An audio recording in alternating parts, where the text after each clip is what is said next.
ठाकुर जी थोड़े थोड़े घुटमुन चलते हैं। जैसी पतो चली गर्गाचार्य जी आए, सोई ठाकुर जी भीतर खेलते खेलते रुक गए। बलराम जी से बोले, इशारे में ही बोलना ना जाने, अभी इशारे में ही बोले, बढ़िया सुगंधी आ रही है, द्वार पे कोई दिव्य महापुरुष आयो, बढ़िया कछु बना रहो है।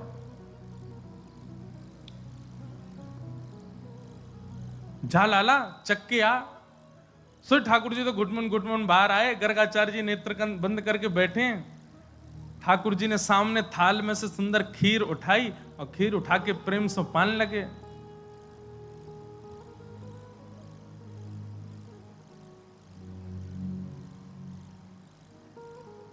मैं वही कहूं, मैंने बंसी कहां बज रही है भाई, मुझे सुनाई दे रही है क्या? बालक बैठो बजा रहो है। मैंने कि वाह बढ़िया, आज की कथा सुन के ठाकुर जी तो ना बजा रहे, कहीं पीछे थे। बोलो वृंदावन बिहारी ला। वाह, काश ठाकुर जी बजा रहे होते, कितना आनंद आता। ध्यान पूर्वक सुनो। ठाकुर जी तो ले करके महाराज पान लगे प्रेम से। गर्गाचार्य जी के नेत्र खुले। अब एक बात सुनिए, भोग लगाते समय पर्दा आवश्यक क्यों है? ठाकुर जी संकोच करते हैं, और ठाकुर जी संकोच नहीं करते। ऐसा भाव हमारे पुष्टि मार्ग में तो ऐसा बताते हैं कि जब जैसे ही आप पर्दा करते हो भोग रखने के बाद, ठाकुर जी अकेले नहीं जीमते, सब सखान को बुलावे। आ जाओ रे भैया, आज हमारे सेवक ने देखो बढ़िया कड़ी बनाई है, और महाराज देखो बैगन को भरता बनाया हो, आलू की सब्जी बनाई, रोटी बनाई, आ जाओ सब रे। अब उन घरों की बात नहीं जहां पे केवल चना चनोरी का भोग लगता है, वहां तो ठाकुर जी खाते ही नहीं होंगे, कहा करें। सामग्री खूब बनाया करो ठाकुर जी के भोग की, क्योंकि मधुमंगल श्रीदामा नहीं तो ठाकुर जी को खूब चढ़ाते हैं। ले तू कैसे घर में बैठो, कछु ना बना में जे तो रूखी सूखी रोटी खवा दे लाला, तो चल हमारे संग, तो को कहीं और ले चले। ठाकुर जी के लिए बढ़िया सामग्री बनाओ कि महाराज ठाकुर जी भी सखान को दिखा में, देख आज कहा बनाए हो या ने, बस पिज्जा बर्गर पास्ता मत बनाई हूं। कभी कभी मन में विचार करूं, कई लोग अपने घर में पिज्जा बना दे। अरे और अद्भुतता तो देखो, एकादशी वालों पिज्जा भी मिले वृंदावन में। कभी कभी मन में भाव आवे, ठाकुर जी कैसे पाते होंगे वह। वो खेच उतने चले जाते होंगे, दिन कहा बलाया आ गई है यार। मधुमंगल श्रीदामा कैंची लेके आ दूंगा, लाला रुक जा हम काटे। ऐसी भोग सामग्री। देखो एक बात, आज कलयुग के मॉडर्न होते जा रहे हैं सब लोग, तो थोड़ी थोड़ी सब चीज में मॉडर्नेशन आता जा रहा है। पर आप मंदिरों की विधा देखो, कई मंदिरों में टमाटर नहीं बनता, कई मंदिरों में बैगन नहीं बनता, कई मंदिरों में कई सामग्रियों का हल्दी का प्रयोग नहीं होता कई मंदिरों में। सब जगह हमने एक बार एक पुजारी जी से पूछा कि भोग में क्या प्रधानता होनी चाहिए, तो उन्होंने 2-3 बातें कही। पहली बात, जिसका स्वरूप देख करके थोड़ी मन में भावना विचित्र होती हो, ऐसे भोग ठाकुर जी को नहीं पधराने चाहिए। जैसे कई जगह बैगन का भोग लगता है, कई जगह नहीं लगता, क्योंकि भरता जो है वो उसका कैसा होता है, उठाओ तो अजीब सा होता है ना, वो भरता बना दो तो उसका स्वरूप सुंदर नहीं, कई जगह भोग नहीं लगता। पर कई जगह लगता है, कई जगह खूब प्रेम से पाते हैं।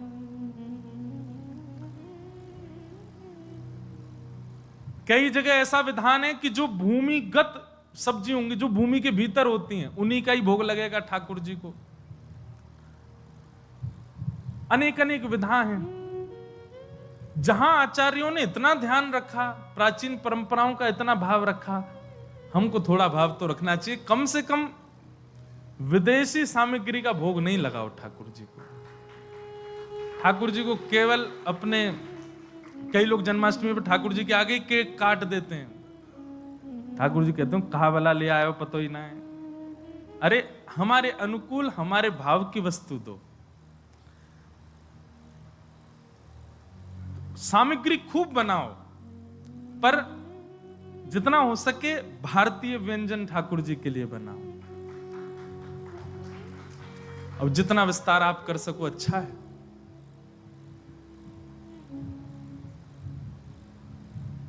अरे जिसको खाते हुए मानव देखने में अजीब लगता है, वो ठाकुर जी कैसे पाएंगे उसको? अब लोग चाउमीन खाते हैं, लटक जाती नीचे, फिर उसको खींचते हैं भीतर, कितना अजीब लगता है आदमी। ठाकुर जी कैसे पाएंगे उसको? ठाकुर जी के सुख का विचार करके वही व्यंजन भोग में लगाओ। अपने सुख के लिए कुछ भी बनाते रहो, ठाकुर जी के लिए नहीं। ठाकुर जी के लिए तो वही वस्तु पधरानी चाहिए जो आज के भारतीय भाव से बनाई जाती है, वो ठाकुर जी को पधरा। और एक बात कहें, कोई अगर यहां पर ऐसी भावना रखे, बोले महाराज जी इतने व्यंजन बनाने की सुविधा घर में नहीं, तो एक सत्य घटना है। जब श्रीनाथ जी गोवर्धन से नाथ द्वारा में विराजमान हुए, तो ऐसी एक कथा सुनाई जाती है कि रसोई घर वहां पर सिद्ध हो रही थी। तो आचार्य उस समय के जो गोस्वामी थे, उन्होंने सब साथ में ही गए थे, ब्रजमंडल के ब्रजवासी हैं नाथ द्वारा में। तो ब्रजवासियों से कही, हाँ भाई चलो, एक एक दिन सबके घर की बारी आवेगी, एक एक दिन अपने अपने घर से प्रसाद लेके आओ ठाकुर जी के लिए। तो मंदिर से बर्तन दिए जाते थे, और जितने बर्तन दिए गए कम से कम भर के आने चाहिए सबके घर से, बनाओ सामग्री ठाकुर जी के भोग के लिए। सबका सौभाग्य होता था कि हमारे घर की सामग्री ठाकुर जी को भोग लगेगी। एक परिवार, बड़ा अकिंचन परिवार, ज्यादा सामग्री नहीं, कुछ व्यवस्था नहीं थी, और उनके यहां थाली आई।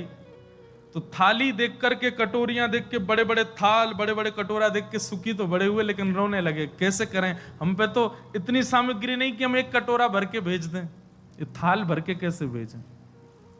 तब उन्होंने आचार्य जो उस समय के विराजते थे उनसे जाके प्रार्थना की, भगवान आज हमारे कितना बड़ा सौभाग्य कि हमारे घर श्री जी बाबा की थाली आई, पर हम कैसे भर के भेजें।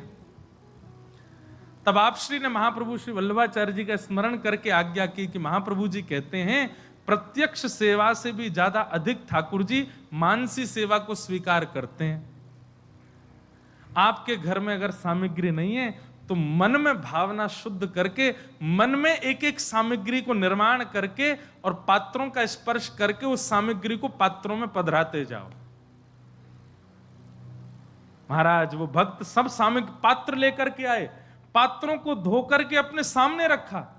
अब सामग्री अपने हृदय में बना रहे हैं, सुंदर लकड़ी चेताई है, कंडे लगाए हैं, ऊपर चूल्हा पे एक पात्र रख दिया है, पात्र में अब घी डाल दिया, आहा सुगंधी आ रही घी की, और घी की सुगंधी में बढ़िया छौंक लगाए, और छौंक लगा करके सामग्री डाली, टमाटर डाले, जे डालो, वो बढ़िया साग बन गयो, साग लेकर के एक पात्र में पधरा दियो। अब दूसरे पात्र में खीर बनाई है, खीर बना करके एक पात्र में पधरा दे। अब ठाकुर जी को बढ़िया हाथ की रोटी बनाई है, बाजरे की रोटी बनाई है, सब मन में चिंतन करते जा रहे हैं, और बाहर प्रत्यक्ष जो थाल आए हैं उनका केवल स्पर्श करते जा रहे हैं। हाँ ये सामग्री इसमें, ये चटनी इसमें, अचार इसमें, कड़ी इसमें, खीर इसमें, मिष्ठान इसमें, दूध भोग की सामग्री इसमें। और सब भाव इतने शुद्ध मन से, इतने भाव से व्यवस्थित किए। महाराज की मानसी में सोचते सोचते उनको चिंतन हो रहा है कि सामने अग्नि जल रही है, उसकी लपट मोतक मोकू अनुभव है रही है, सामग्री जो बन रही है वहां की सुगंधी कैसी है, इलायची और केसर डालवे पे सुगंधी भी उनको अनुभव है रही है। नेत्र बंद है, मानसी भाव से खाली थालन को स्पर्श करते जा रहे हैं। तभी पत्तल लेकर के आए, वस्त्र लेकर के आए, सब थालन के ऊपर पत्तल और वस्त्र ढक दिए। घर के सब लोग अंशों कही अपने अपने कंधा पे उठा करके सामग्री ले चलो भोग के लिए। खाली थाल हैं देखने पर सब लोग पत्तलन में भर भर करके और सब खाली खाली बर्तनन को लेके मंदिर में गए। और वहां जाकर के जो आचार्य थे उनको भी बोलते जा रहे हैं, जे कड़ी भोग है, जे खीर है, ये रोटी सामग्री है, ये दूध घर की सामग्री, सब सामग्री देते गए।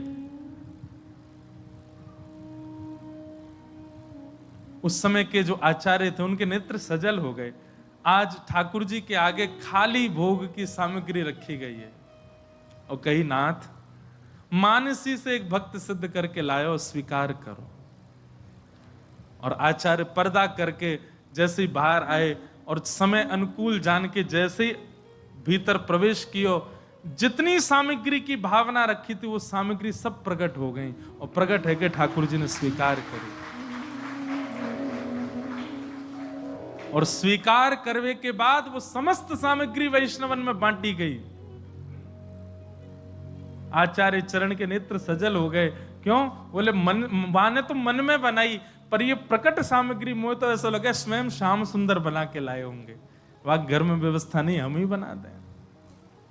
तो पर्दा आवश्यक है ठाकुर जी के भोग में। क्यों? कई भावना उसके पीछे। एक भावना यह भी कि ठाकुर जी अपने सब सखाओं, अकेले नहीं पाते ठाकुर जी, सब सखाओं को बुलाते हैं। ठाकुर जी तो संकोच नहीं करते, पर सखा संकोच करते हैं, इसलिए ठाकुर जी कहते हैं भैया नहीं, हमको प्राइवेसी दे जाओ, हमारे सखा आवेंगे, मधुमंगल श्री दामा तन सुखा मन सुखा धन सुखा सब बैठ जामे, सब ले ले करके प्रेम से पावे। या हमारे ठाकुर जी के लिए पर्दा।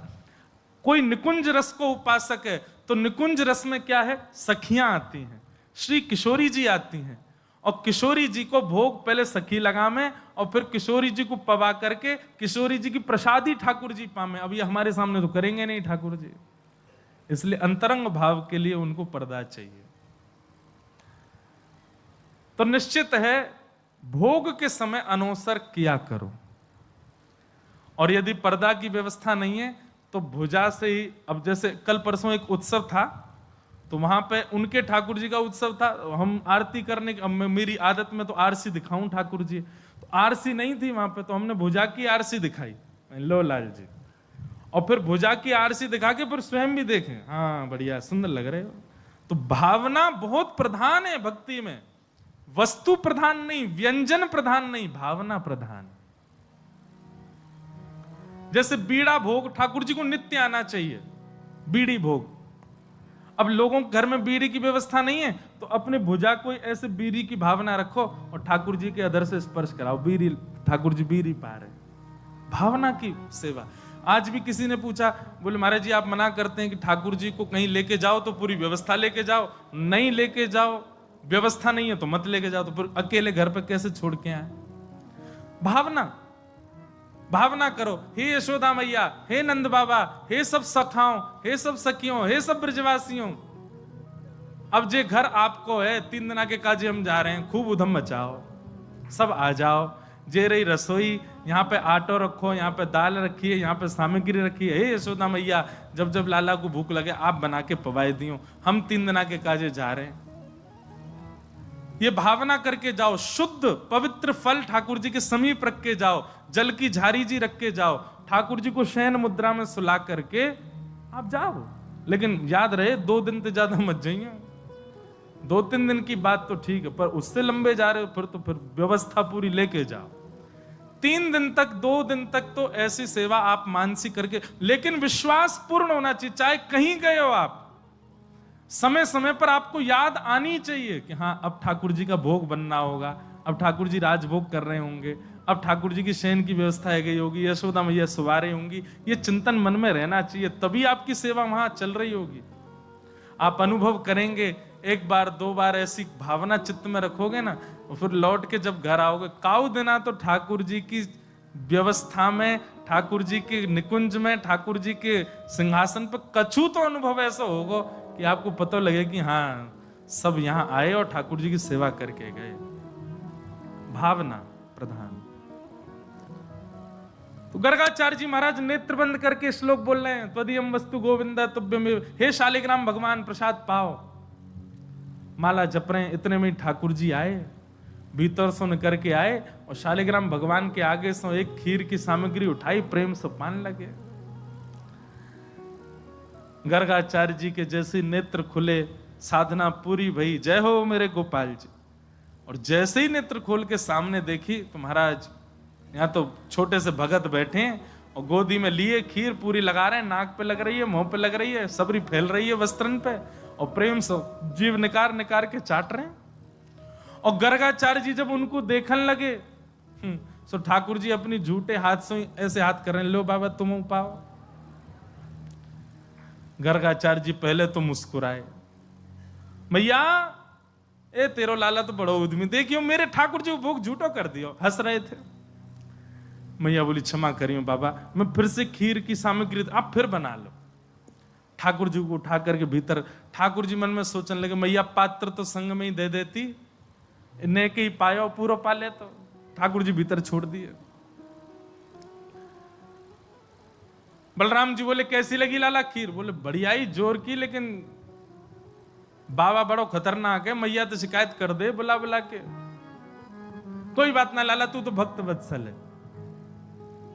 अब दूसरी बार खीर बनाई, फिर से भोग लगा। जय हो ठाकुर जी, क्षमा करियो, छोटे बालक ने आपको भोग झूठो कर दियो, अब के पाओ त्वदीयम वस्तु गोविंद।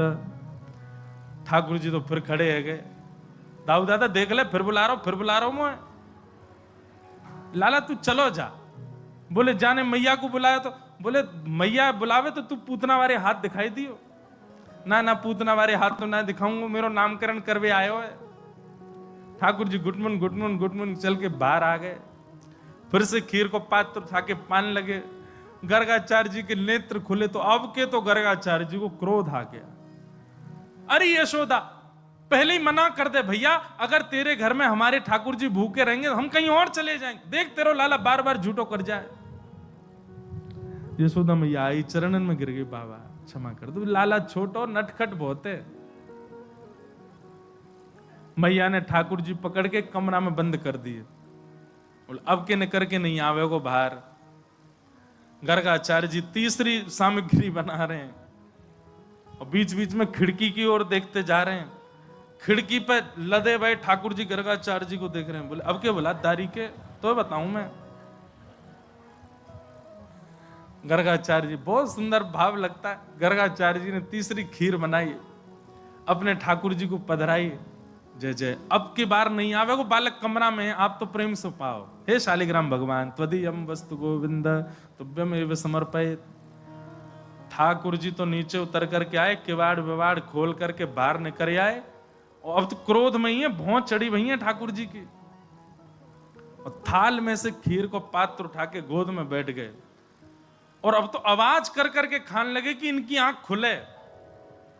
और जैसे ही पान लगे, गर्गाचार्य जी ने पकड़वे के काजे, समझ गए बोले बालक आ गया। जैसे ही नेत्र खोले और पकड़नी चाहिए, नन्हे से गोपाल जी की 4 भुजा प्रकट है गई। 2 भुजान से तो खीर को पात्र पकड़ रखो है और 2 भुजान से ठाकुर जी एक एक भुजा में खीर भर भर के दोनों भुजान से पा रहे हैं। और एक भुजा से स्वयं पा रहे हैं, दूसरे भुजा से गर्गाचार्य जी की दाढ़ी में लगा रहे हैं। ले बाबा, गर्गाचार्य जी के नेत्र सजल हो गए। जय हो पर ब्रह्म परमात्मा परमेश्वर, मैं आपके रूप को पहचान नहीं पाया।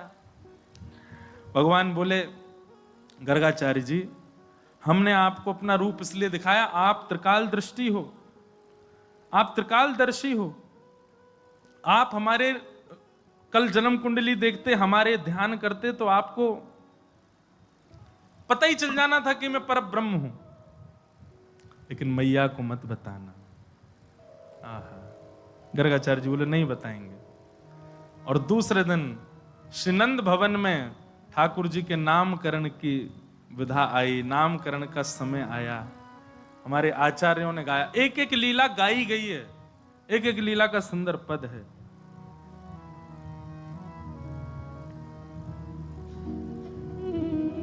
नंद्रगह आयो गर्ग विधि जान, राम कृष्ण के नाम करण हित, यदुकुल के सन्मान। गज मोतिन के चौक पुराए, नाम करण विधि ठान।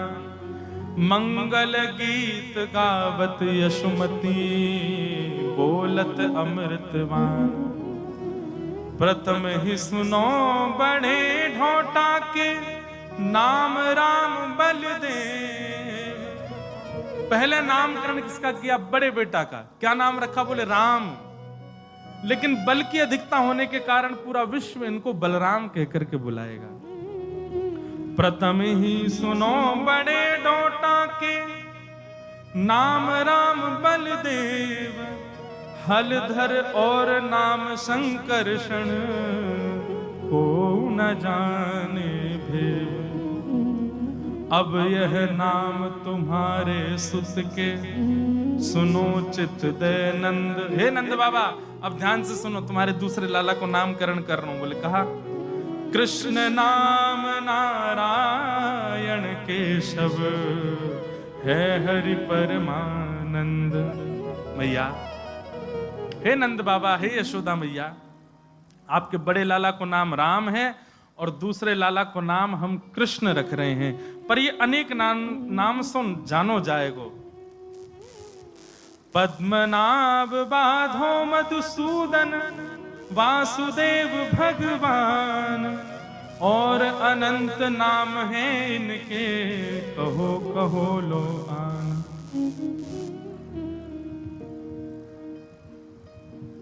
गर्गाचार्य जी ने नामकरण किया। नंद सुवन त्रिभुवन के ठाकुर, तिनके नाम धराए, परमानंद प्रभु अखिल लोकपति, गोप वेश धर धाय। बड़े बालक का नाम राम और छोटे बालक का नाम कृष्ण रखा गया। भागवत जी में वर्णन आता है कि भगवान के वर्ण के ऊपर नाम रखा गया। केसर तिलकम कृष्ण वरणम, केसर तिलकम कृष्ण राधा रमणम, हरे हरे राधा रमणम, हरे हरे ब्रज जन प्रियतम, बाल मुकुंदम, राधा रमणम, हरे हरे राधा रमणम। आसन वर्णास्त्रयो यास्य, गुह्यतानुयुगम तनुः, शुक्ले रक्तस्तथा पीत, इदानीम कृष्णताम गतः। ये राधा रमणम पद जब लिख रहे थे तो इसी श्लोक से प्रेरणा मिली। केसर तिलक तो राधा रमन जी लगाते हैं, वर्ण कैसा बोले कृष्ण वरणम, क्योंकि यहां पर श्री गर्गाचार्य जी ने वर्ण से ही ठाकुर जी का नाम कृष्ण रखा है। कृष्ण वर्ण मतलब कॉम्प्लेक्शन। ठाकुर जी का अंग का वर्ण कैसा है? कृष्ण है। कृष्ण का मतलब काला नहीं होता। एक बात हमारी बहुत ध्यान से सुनिएगा, आप बिहारी जी को देखो, राधा वल्लभ जी को देखो, राधा रमन जी को देखो, निहारते निहारते अगर वे श्याम ही दिख रहे हैं, काले ही दिख रहे हैं, तो समझो अभी दर्शन ना है भयो आपको। कुछ परिवर्तन दिखेगा। हमने अनुभव किया है, हम आपको भी बता रहे हैं।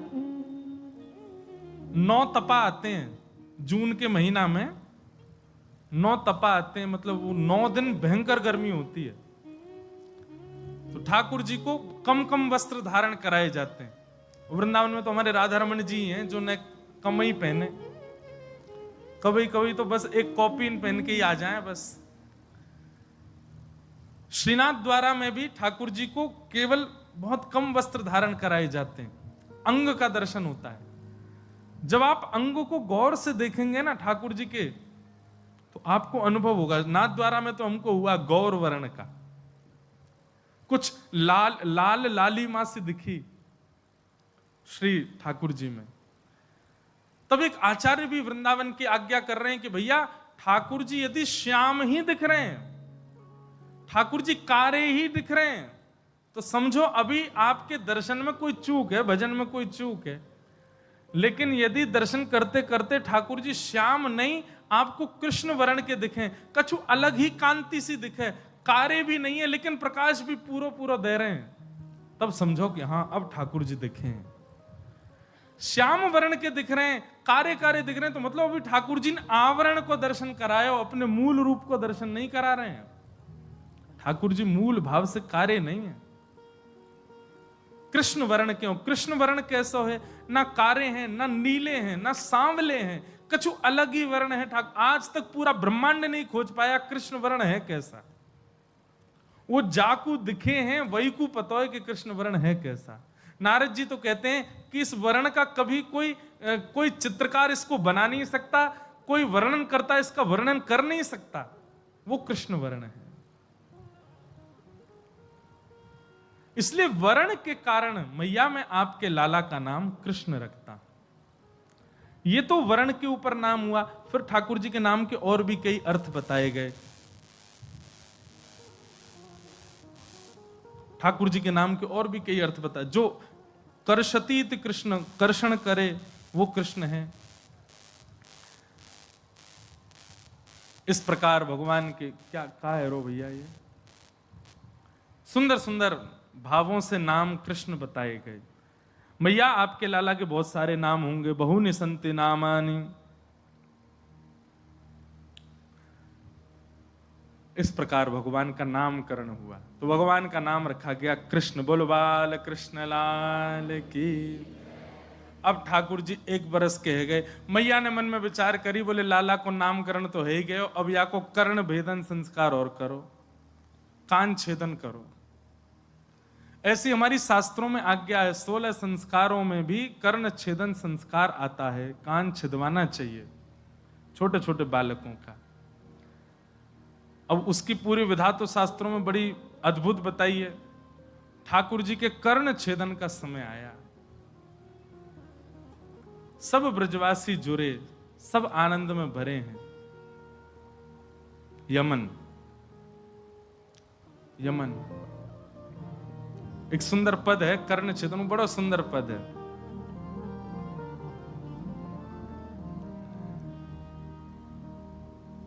सुत के कान छेदत नंद रानी, सुत के कान छेदत नंद रानी, सुत के कान छेदत नंद रानी, सुत के कान छेदत।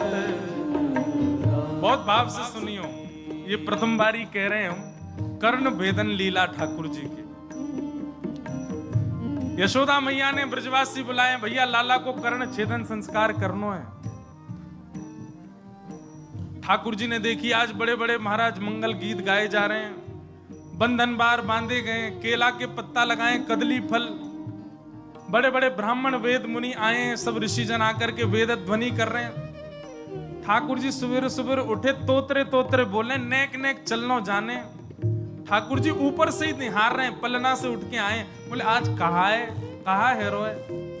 तभी बलराम जी आए, बोले लाला, बोले हाँ भाज जा। बोले भाज जा मतलब? बोले लाला तेरो कान छेद हो जाएगा आज, मैया सुई लेके बैठी है, तेरे कान में घुसाई देगी।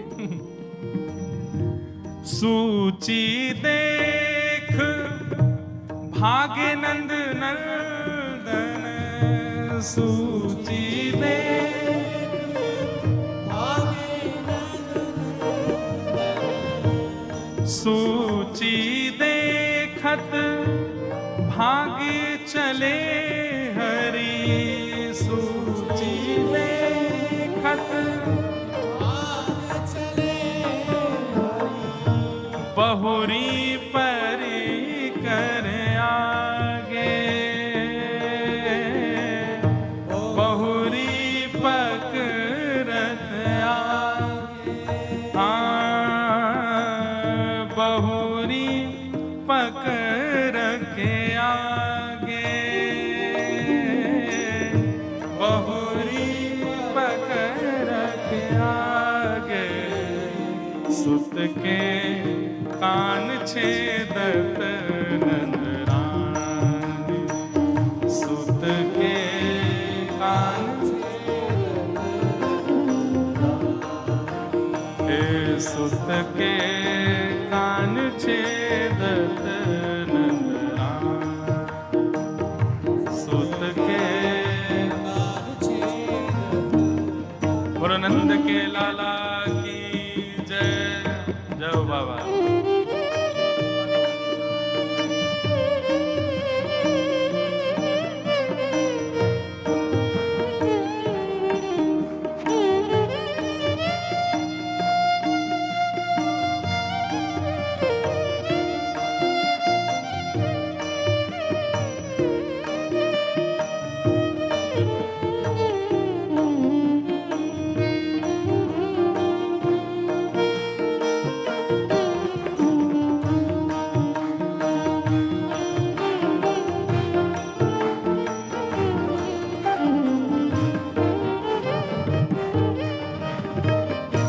ठाकुर जी भाज गए महाराज सुई देख करके। वो कहां भाज गए? ऊपर भाज गए। चलनो तो अभी इतना जाने ना है, सिद्धि पर चढ़ चढ़ के ऊपर भाज गए। और नंदरानी यशोदा मैया के यहाँ पलंग के नीचे जाके घुस गए। बोले मैया मेरे कान में सुई लगा देगी। मैया और सब रोहिणी मैया आदि सब ढूंढ रही हैं, लाला तू कहां है? ठाकुर जी कह रहे हैं मैं यहां ना हूं। मैया ढूंढ रही, बोले अच्छा। मैया ने जैसे नीचे जाकर के देखी, लाला तू तो यहीं है। मैया मैं ना हूं, हुआ है, मैं तो कहीं और हूं। मैया ने लाल जी पकड़ लिए। अब लाल जी उतर उतर के भागे, रोवे सो रोवे, लाल पड़ गए ठाकुर जी। मैया मेरो कान में छेद लग जाएगी। मैया तू कैसी निर्दयी हईती जा रही है? अरे मेरे लग जाएगी मैया। अरे लाला कछु ना होगो, ऐसे लगेगी जैसे चेंटी काट गई हो। ठाकुर जी रोने लगे, नहीं मानने, नहीं करवा रहे कर्ण छेदन। सब सामने आकर के खड़े है गए। बोले लाला देख कर्ण छेदन तो करवाना पड़ेगा, देख सबन के कान छिद रहे हैं। ठाकुर जी तोतली वाणी में बोल रहे हैं, बोले मैया मैं करा लूंगा, लेकिन पहले मुंह को एक वचन दे। बोले कहा ये जितने खड़े हैं सबन के एक एक बार फिरते करवा, यही सुईते एक एक बार फिरते सबन के कान छेद तब करवाऊंगा। मैया बोली लग जाओ रे भैया सब रे। अब सब बोले हम हमारे तो कान छिदवे का छिदवा में। बोले लाला के सुख के कारण सब करवाओ। और महाराज ठाकुर जी ने मैया की गोद में बैठे बैठे सबरे ब्रजवासी के एक एक बार फिरते कान छिदवा दिए। और जब सबके कान छेदन है गए हो, तब ठाकुर जी बोले मैया हाँ अब करवा दे, लेकिन मैया मुंह को गोद में रखी हो, मुंह छोड़ मत दियो। ना लाला मैं नहीं छोड़ूंगी। ठाकुर जी को कर्ण छेदन संस्कार है रो है। हे सुत के कान छेदत नंदराम, सुत के कान छेद करण सबहिन पहरायो, छेद करण सबहिन मन में अति हर्षानी। मन में अति हर्षानी। हे हंस दीनो तब ब्रजपति प्रभु की, हंस दीनो तब सुनी सुनी तो तेरी वाणी। सुनी सुनी तो तेरी वाणी। सुनी सुनी तो तेरी वाणी, सुत के कान छेदत नंदराम, सुत के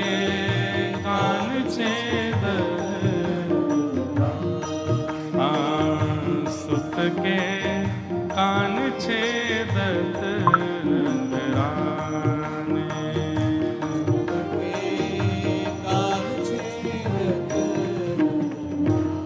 ठाकुर जी ने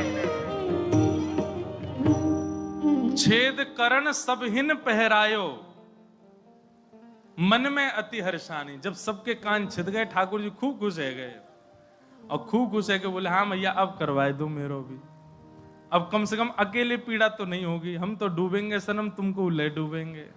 कम से कम कान में दर्द होगा तो सबन के होगा ना, अकेले मेरे नहीं होगा। ठाकुर जी की सुंदर ये भाव देख करके हंस दीनो तब ब्रजपति प्रभु के, सुन सुन तोतरी वाणी।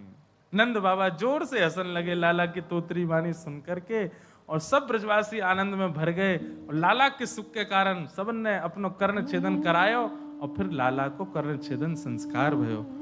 बोलो कर्ण छेदन संस्कार की। लाला के नित्य नित्य संस्कार सुंदर सुंदर है रहे। सूची पढ़ी दीन द्विज धर देवा, जाते पीर न होई कर्ण को, हम करही तब सेवा। एक पद ऐसा आया, सब कह रहे हैं, बोले लाला जाते तेरे दर्द नेको नहीं होगो, हम तो कुछ सौगंध खा के कह रहे हैं, और यदि भई तो तू चिंता मत के, हम सब तेरी सेवा करेंगे, जो तू कहेगो सब करेंगे। कहत यशोदा द्विज मर देवा, तुम मन भाषो कहिए, गोकुल के प्रतिपालन लायक नंद गोप के रहिए। ऐसे सुख अपने दृग देखो, सकल संपदा बाढ़ी, याते कहाँ अधिक चाहियत है, अष्ट महासिद्धि दाढ़ी। चिरजियो यह नंद लाल, तेरों द्विज बर बोले बानी, नंद राय यश जुग जुग बाड़ो, परमानंद बखानी।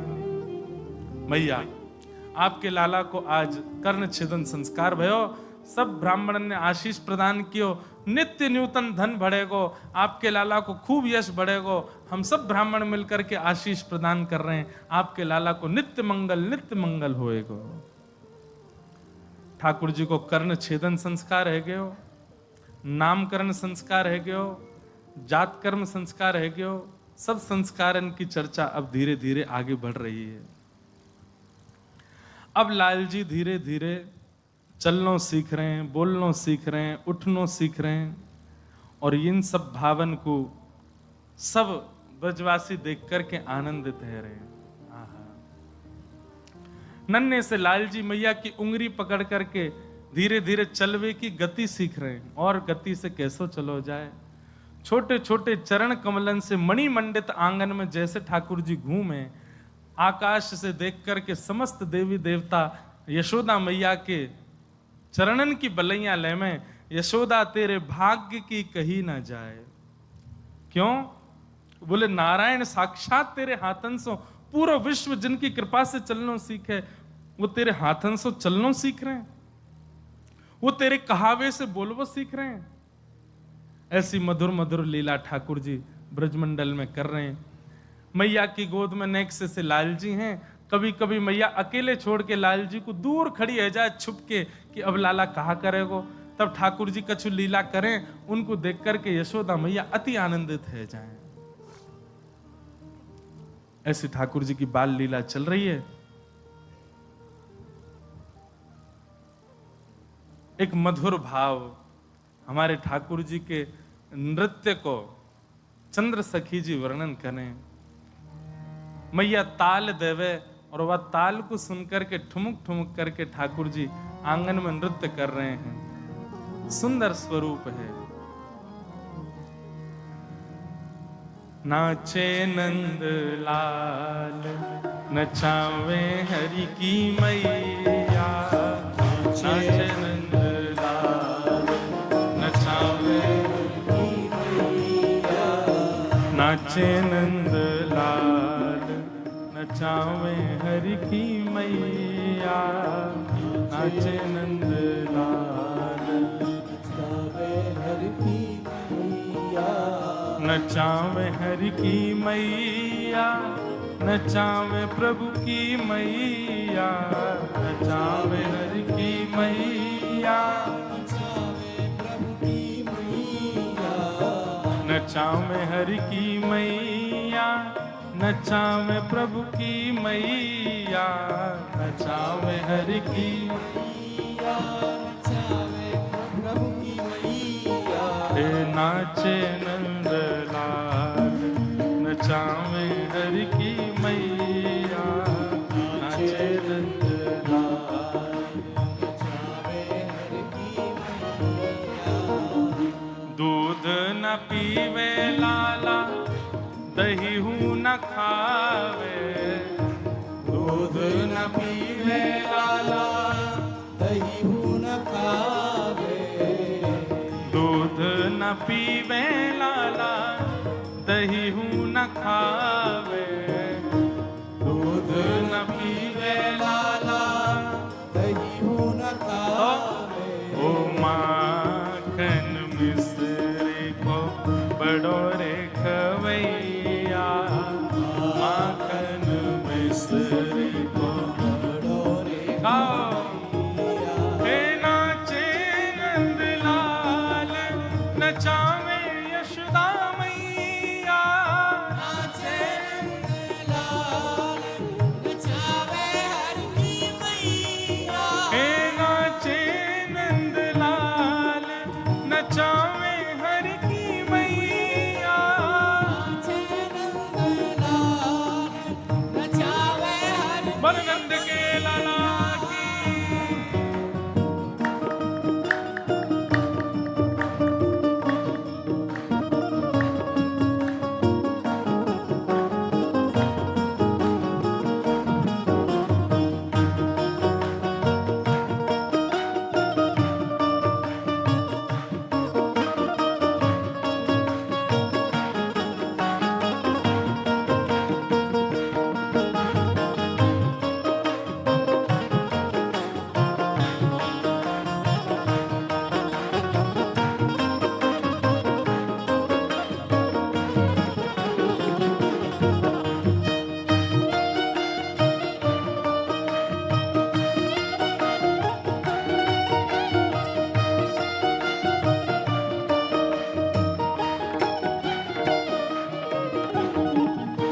खेल न खेल लाला, खिलौना न खेल।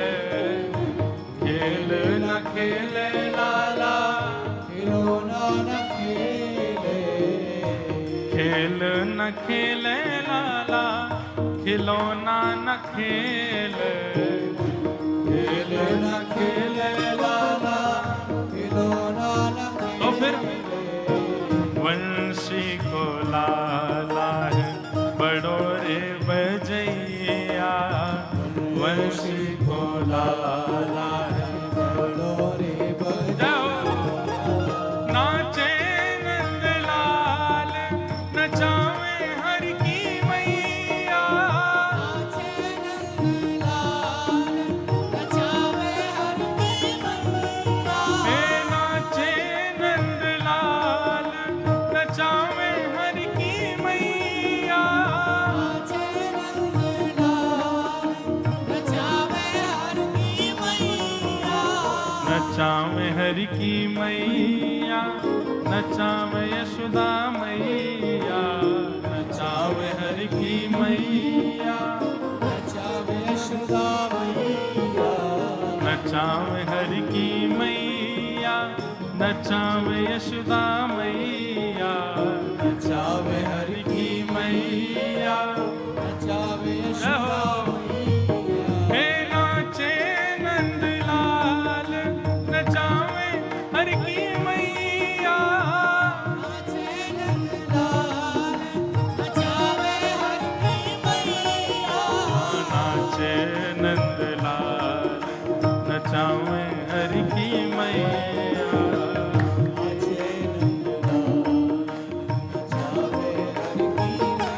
और पगड़ी न पहने लाला, स्वाफा न बांधे।